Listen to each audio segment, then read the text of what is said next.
So நிறைய கோயில் என்ன பண்ணுறாங்க, இப்போ இருக்கிற கவர்மெண்ட் ஸ்டேட்டஸை தெரிஞ்சுக்கிறாங்க.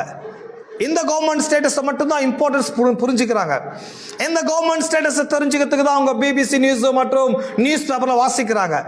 ஸோ இந்த கவர்மெண்ட் எவ்வளோ முக்கியமோ அதை விட மிக முக்கியமானது தேவராஜ்யம். தேவராஜ்யம். தேவராஜ்யம் இந்த பூமியில் வந்து விட்டது, வந்து இறங்கி 2000 வருஷம் ஆகிவிட்டது.